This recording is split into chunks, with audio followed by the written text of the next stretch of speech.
नमस्कार मित्रहरू। हेलो मित्रहरू। आज पनि म तपाईको लागि राम्रो र फाइदाजनक व्यवसाय लिएर उपस्थित भएको छु। मेरो नाम हो उम र अहिले तपाई हेर्दै हुनुहुन्छ नलेज शेयरिङ 100 च्यानल, जहाँ तपाईलाई सयौं व्यवसाय सम्बन्धी जानकारी मिल्ने गर्दछ।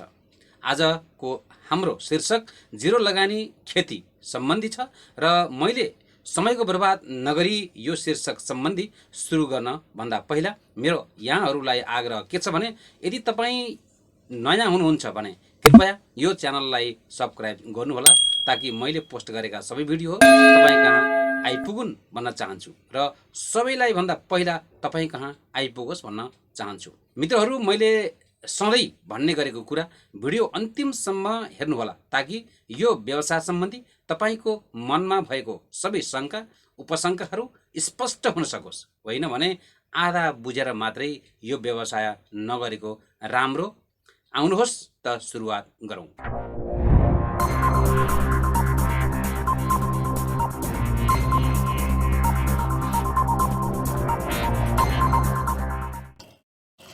के हो जिरो लगानी खेती? खेतीमा खर्च गर्ने चिन्ता सकियो। गर्नुहोस् जिरो लगानी खेती, हुनेछ ज्यादा मुनाफा। जिरो लगानी प्राकृतिक खेती गर्ने एक तरिका हो, जसमा बिना कुनै लागत नै खेती गरिन्छ। कुल मिलाएर भनौँ भने त यो पूरा किसिमबाट प्राकृतिक खेती हो। जिरो लगानी प्राकृतिक खेतीले बाहिरबाट आउने कुनै पनि खर्चलाई खारेज गरिदिन्छ। जिरो बजेट प्राकृतिक खेतीमा गाई भैँसीको गोबर एवं गौमूत्रलाई उपयोग गरिन्छ। यो विधिबाट 1 बिघा जमिनमा खेतीको लागि मात्र 1 गाई वा भैँसीको गोबर र उसको पिसाबको आवश्यक हुन्छ।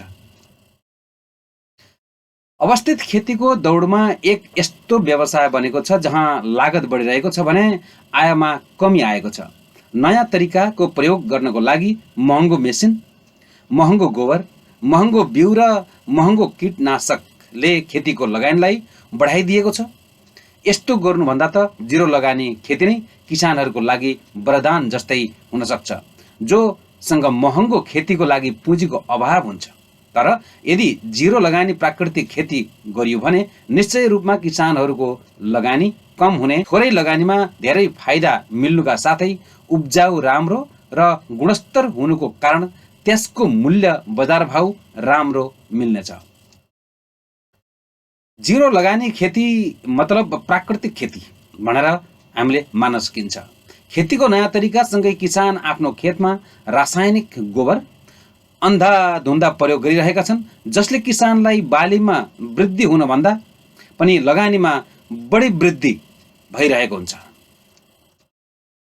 तर किसानहरूले उनीहरूको उत्पादनको उचित मूल्य पाउन नसकिरहेको अवस्था छ। यसको कारण यो घाटा बेहोर्न परिरहेको छ। यो सँगसँगै किसानको खेतको माटोमा मलिलोपनको पनि कमी हुँदै गएको छ। स्वदेशी प्रजातिको गाई भैँसी पाल्नुपर्छ। जिरो लगानी खेतीको लागि स्वदेशी प्रजातिको गाई भैँसी पालनलाई पनि विशेष महत्त्व दिइन्छ, किनकि स्वदेशी प्रजातिको गाई भैँसीको गोबर तथा पिसाबबाट जीवामृत र बीजामृत बनाइन्छ। यी खेतमा उपयोग गर्नुले खेतमा पोषक तत्त्वको वृद्धि साथसाथै जैविक गतिविधिहरूको विस्तार हुन्छ। जीवामृतलाई उपयोग सिँचाइसँगै या 1 देखि 2 पटक खेतमा छिड्कन पर्ने हुन्छ, जबकि बीजामृतको प्रयोग बिउलाई उपचार गर्नमा प्रयोग गरिन्छ। स्वदेशी बिउको उपयोग हुन्छ। यहाँ जिरो लगानी प्राकृतिक खेतीमा हाइब्रिड बिउको उपयोग गरिँदैन। यसको लागि पारस्परिक स्वदेशी उन्नतशील प्रजातिको बिउ प्रयोग गरिन्छ। यस विधिबाट खेती गर्नुले किसानलाई बजारदेखि गोबर, कीटनाशक तथा बिउ खरिद गर्न जरुरत पर्दैन, जसबाट उत्पादनको लागि शून्य रहन्छ। एकल कृषि पद्धतिलाई छोडेर बहुबालीको खेती गरिन्छ, मतलब एक पटकमा 1 बाली नफलाएर त्योसँग कैयौं बाली फलाइन्छ। जिरो लगानी प्राकृतिक खेती गर्दा 4 तरिकालाई प्रयोग गरिन्छ। कहाँ गरिन्छ जिरो लगानी खेती? नेपालको 7 प्रदेशमा जिरो लगानी खेती सुरु गरी फाइदा लिन सकिन्छ। संघीय सरकार प्रदेश सरकार र स्थानीय सरकारले आजैदेखि यो जिरो लगानी खेतीलाई सबै गाउँसम्म पुर्याउने लक्ष्य राख्ने हो भने 2095 सम्म धेरै फाइदा हुनेछ र नेपालको हर घरमा जैविक खाना पाक्ने थियो। आजभोलि किसानहरूले जिरो लगानी खेती गर्न जान्ने हो भने नेपालको अर्थतन्त्रमा समय ठूलो टेवा पुग्ने थियो। नेपालका सबै किसानहरूले यसो गर्ने हो भने सबै प्रदेशमा जिरो लगानी प्राकृतिक खेतीलाई आफ्नो आफ्नो ठाउँमा बढावा पाउने थियो र परियोजना सुरु हुन सक्ने थियो। जिरो लगानी प्राकृतिक खेतीको फाइदा। जिरो लगानी खेतीमा किसानलाई आर्थिक लाभ हुन्छ। उनीहरूलाई गोबर र बिउ खरिद गर्नको लागि धेरै पैसा खर्च गर्न पर्दैन। साथमा यसले खेतको माटोको लागि पनि फाइदामय हुन्छ, किनकि यसमा रासायनिक गोबरको प्रयोग हुँदैन। बालीको फल धेरै राम्रो हुन्छ। यसमा लागत थोरै हुने र मुनाफा धेरै हुने हुन्छ। व्यावसायिक खेती गरेर सरकारबाट अनुदान उठाउनुहोस्। कति पैसा सरकारले मद्दत दिन्छ त? प्राकृतिक खेतीमा रासायनिक गोबर र कीटनाशक जस्ता केमिकलको प्रयोग प्रतिबन्धित गरिन्छ। यहाँ यस विधिबाट गरिने बालीमा सिर्फ गाई, भैँसी र अन्य जनावरको गोबर र पिसाबमा आधारित खेतबारीलाई तयार गरिन्छ। अर्गानिक खेतीको कुरा गरिरहँदा अब नेपालमा जिरो लगानी प्राकृतिक खेतीको विषयमा पनि चर्चा गरिनु पर्दछ। देशभरमा यसको लागि किसानले आफ्नो खेतलाई तयार गर्नमा जुट्नु पर्दछ। नेपालको कैयौं हजार हेक्टर भूमिमा प्राकृतिक खेतीलाई कैयौं तरिकाबाट गर्न सकिन्छ। यसरी खेतमा बाली फलाउनको लागि रासायनिक गोबर र कीटनाशकको प्रयोग पूरा किसिमले प्रतिबन्धित गरिनु पर्दछ। यसो गर्नमा सक्षम हुन सके अति गुणस्तर उब्जाउ प्राप्त हुने थियो। जे होस्, प्राकृतिक खेतीलाई मानवलाई विष मुक्त भोजन उपलब्ध गर्ने प्रभावी र विशेष गरी स्वदेशी तरिका मान्न सकिन्छ। जिरो लगानी प्राकृतिक खेतीको फाइदा। खेती बढाउनका निम्ति संघीय सरकारले कृषि मन्त्रालय मार्फत किसानलाई आर्थिक मद्दत पनि दिने गरेको त सबैलाई अवगत नै छ। संघीय सरकारले यसको लागि प्रति रोपनी वा बिघाको हिसाबले अनुदान दिने प्रावधान गर्नुपर्छ। पुरै देशको कुरा गर्ने हो भने आज यो खेतीबाट किसानले गोबर र कीटनाशकमा हुने ठूलो खर्च किसानले बचाउन सकिन्छ, जसले गर्दा किसानले आफ्नो बालीको उचित बजार भाउ अनि मूल्य पाउन सकिन्छ। यति मात्र होइन, अधिक मुनाफा कमाउन पनि सकिन्छ। संघीय कृषि मन्त्रालयले आँकडालाई हेरिकन जिरो लगानी प्राकृतिक खेतीलाई बढाउनको लागि देशभरका 7 प्रदेशमा करोडौं रुपैयाँ बजेट छुट्याउनु पर्दछ र वास्तविक किसानलाई अनुदान दिनुपर्दछ। तर कतिपय किसानलाई यो अनुदान लिने तरिका समेत थाहा छैन। यसैले उनीहरूले अनुदान लिनका लागि कुनै अफिसमा उपस्थित हुन जाँदैनन्। व्यावसायिक रूपले गरेको हुनु पर्यो। स्थानीय तहबाट सिफारिस लिनु पर्यो। पान नम्बर लिनु पर्यो। संघीय सरकारले अनुमोदन गरेको हुनु पर्यो, नत्र सूचना निकालेको थाहा पाउनु पर्यो। फार्म दर्ता गर्नु पर्यो। प्रदेश सरकारले मान्यता दिएको हुनु पर्यो। अन्तिममा अनुदान हात पर्नेछ। खेतीलाई बचाउन बजारको विषलाई प्रयोग गर्दा मानवको स्वास्थ्यमा क्षति पुग्ने हुँदा मैले सबै किसानलाई यो आग्रह गर्न गरेको छु कि आफ्नो बालीमा जैविक विष बनाउन सिक्नुहोस् र त्यसको प्रयोग गर्नुहोस्। जस्तै गाईको गोबर, गौमूत्र, चनाको पिठो, गुडलाई पानीमा मिश्रण गरी प्रयोग गर्न सकिन्छ। यति मात्र होइन, बाली तयार हुने क्रममा कीटनाशकको लागि किसानले निमको पात र गौमूत्रलाई छिड्कन सक्नुहुनेछ। जिरो लगानी प्राकृतिक खेतीको फाइदा। मैले देखे र बुझे अनुसार कैयौं किसानहरू रासायनिक गोबरको प्रयोगबाट भएको समस्यालाई बुझेर आज धेरै चिन्तित भएका छन्। रासायनिक गोबरको प्रयोगबाट फलाइएको खेतीले भोजन गर्न त सक्नुहुनेछ, तर आफ्नो स्वास्थ्यलाई कति नोक्सान पारेको हुन्छ भन्ने कुरालाई पनि सोच्न पर्ने समय आएको छ। जिरो बजेटमा खेती उत्पादन गर्दा कुनै खास खर्च आउँदैन। प्राकृतिक खेतीमा सारा बाली स्वास्थ्यकर हुन्छ। यस्तो खेतीलाई बढावा दिनको लागि कृषि मन्त्रालयले सरकारी मद्दत उपलब्ध गराइरहेको छ। संघीय सरकारले प्राकृतिक खेती गर्ने र आफ्नो व्यवसायलाई प्रमाणीकरण गर्ने किसानलाई राम्रो बजेट अनुदान दिइरहेको छ। शून्य लगानी प्राकृतिक खेती अपनाउनुको फाइदा। कम लागत जीरो बजेट प्राकृतिक खेतीद्वारा जो किसानहरूले खेती गर्छन् उनीहरूलाई कुनै पनि प्रकारको केमिकल र कीटनाशक तत्त्व खरिद गर्न जरुरी पर्दैन र यो तरिकालाई किसान केवल आफूद्वारा बनाइएको चिजलाई केमिकलको ठाउँमा प्रयोग गर्न सक्छन्, जसले गर्दा नै यस प्रकार खेतीमा कम लागत लाग्ने हो। राम्रो बाली। जीरो बजेट प्राकृतिक खेती गरेर जो बाली फलाइन्छ उसको फल धेरै राम्रो हुन्छ। यसैले तपाईलाई प्राकृतिक खेतीद्वारा पनि यति राम्रो बाली फलाउन सकिन्छ र भन्ने लाग्न सक्छ। शून्य बजेट प्राकृतिक खेतीको निम्नलिखित स्तम्भ छन्। जीवामृत। जीवामृत एक खण्डित सूक्ष्म जीवाणुहरूको विधि हो। यसले पोषक तत्त्व प्रदान गर्नमा सबैभन्दा महत्त्वपूर्ण भूमिका खेल्दछ। यसले एक उत्प्रेरक एजेन्टको रूपमा कार्य गर्दछ जहाँ माटोमा सूक्ष्म जीवहरूबाट हुने गतिविधिको ब्याज हो। जीवामृत संक्रमण केवल 3 वर्षसम्म गर्न आवश्यक पर्दछ। त्यसपछि भने जमिनको प्रणाली आत्मनिर्भर बन्न हुन सक्दछ। जीवामृत तयार गर्न विधि। जीवामृत तयार गर्ने विधि: एक ठुलो भाँडोमा 200 लिटर पानी हाल्नुहोस्।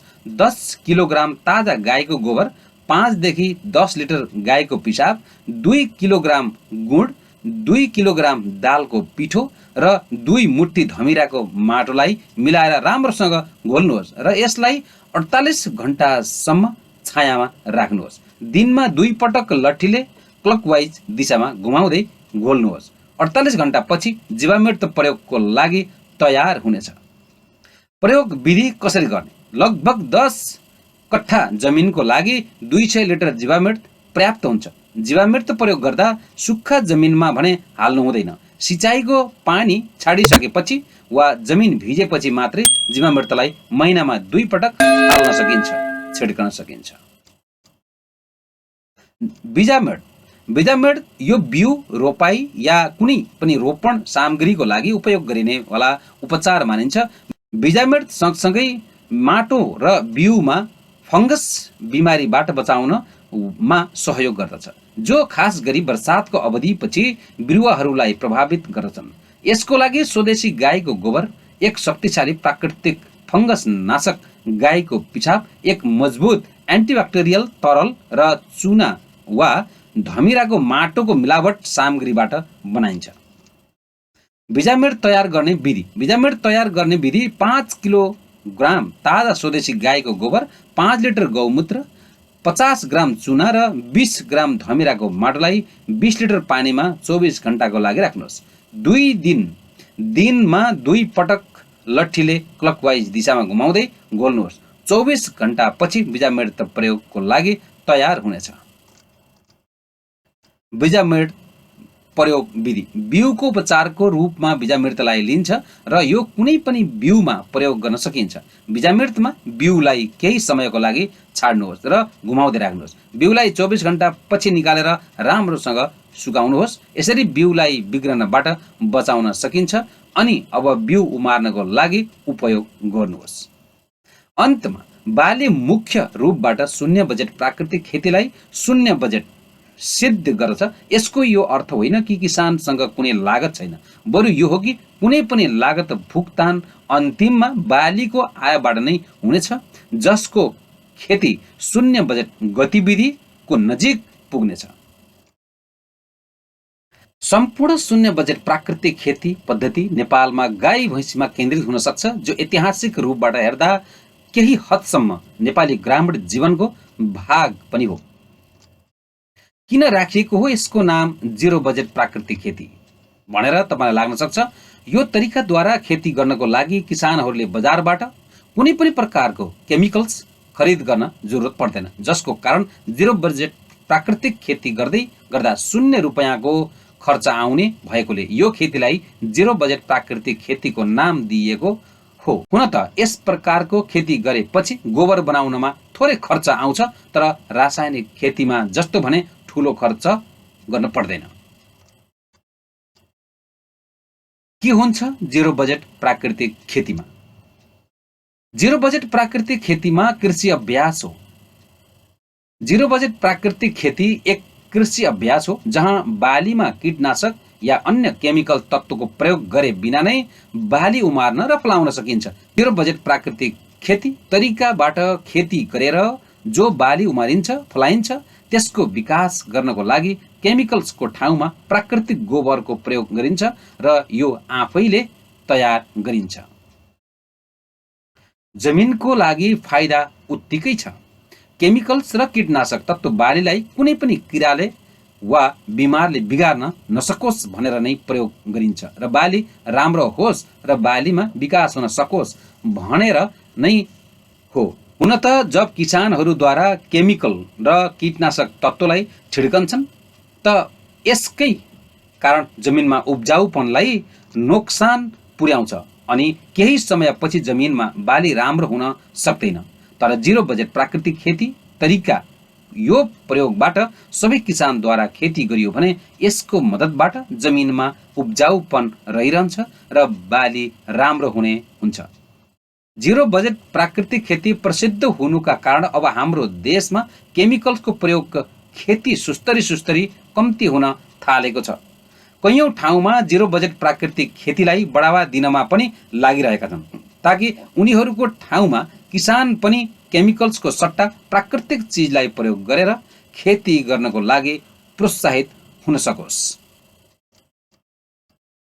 मेरो निष्कर्ष, यो शून्य बजेट प्राकृतिक खेती नेपालका सबै साना ठुला किसानहरूको खेतीमा आउने सङ्कटलाई दूर गर्नको लागि र उत्कृष्ट कृषि मोडेलको रूपमा आउन सक्छ र उनीहरूले आजीविकालाई चलाइराख्ने हो भने प्राकृतिक खेतीको आधार र परिवारको तथा नेपालीहरूको स्वास्थ्यलाई प्राथमिकतामा राख्न सकिन्छ।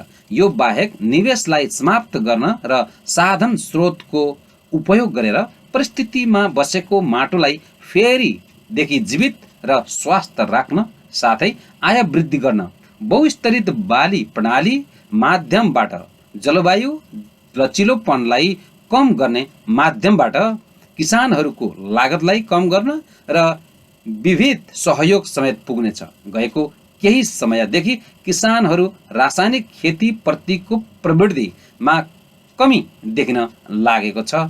यसमा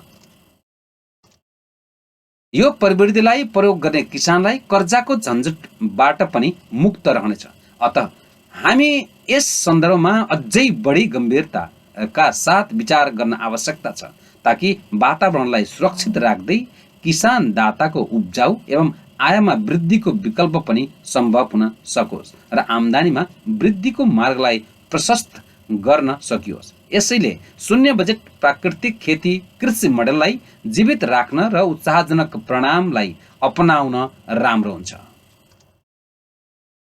जीरो बजेट खेती सम्बन्धी पक्कै पनि बुझ्नुभयो होला र अब गर्न सक्छु भन्ने हिम्मत पनि आएको छ होला। मित्रहरू, यदि तपाईले पटक पटक यो भिडियोलाई बुझ्न र यसबाट सिक्न सक्नु भएन भने पनि आत्तिनु पर्दैन, किनकि यो भिडियो तपाईले पटक पटक हेर्न सक्नुहुन्छ किनभने यो मेरो यही नलेज सेयरिङ 100 च्यानल युट्युबमा रहिरहन्छ। हवस् त, यदि तपाईसँग कुनै प्रश्न छ भने तल कमेन्ट बक्समा लेख्नुहोला र तपाईहरू यदि पुरानो हुनुहुन्छ भने यस च्यानलमा कृपया सेयर गरेर तपाईँ जस्तै हजारौं लाखौं कृषकहरूलाई यो भिडियो पुर्याइदिनु होला भन्न चाहन्छु। अहिलेलाई बिदा चाहन्छु। फेरि अर्को भिडियोमा हाम्रो भेट हुने नै छ। नमस्ते।